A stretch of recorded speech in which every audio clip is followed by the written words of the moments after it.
ಪಾಂಡು ಹಾಗೂ ಗಿಣಿರಾಮದಂತಹ super hit ಧಾರಾವಾಹಿಗಳಲ್ಲಿ ನಟಿಸಿದ್ದ Nayana Nagaraj ಅವರನ್ನ ಕಿರುತೆರೆಯ ಎಲ್ಲ ಕಾರ್ಯಕ್ರಮಗಳಿಂದ ಬ್ಯಾನ್ ಮಾಡಲಾಗಿದೆ.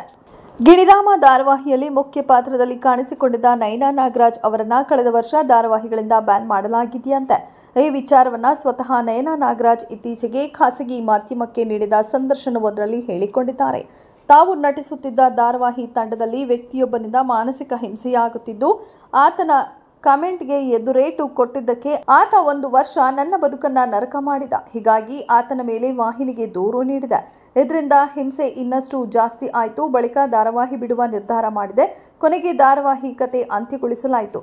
ಇದರಿಂದ ತಮ್ಮ ಧಾರಾವಾಹಿಗೆ ಕೋಟ್ಯಾಂತರ ರೂಪಾಯಿ ನಷ್ಟವಾಗಿತ್ತು ಎಂದು ಆರೋಪಿಸಿ ನನ್ನ ವಿರುದ್ಧ ದೂರು ನೀಡಿದ್ರು. ಇದೇ ಕಾರಣದಿಂದ ನಾನು ಧಾರಾವಾಹಿ ಮಾಡದಂತೆ ನಿಷೇಧ ವಿಧಿಸಲಾಗಿದೆ ಎಂದು ನಟಿ ನಯನಾ ಹೇಳಿಕೊಂಡಿದ್ದಾರೆ. ಇದಿಷ್ಟು ಈ ಹೊತ್ತಿನ ಸುದ್ದಿ. ಮತ್ತಷ್ಟು ಸುದ್ದಿಗಳಿಗಾಗಿ ನೋಡ್ತಾ ಇರಿ ಸಿರಿ ಟಿವಿ.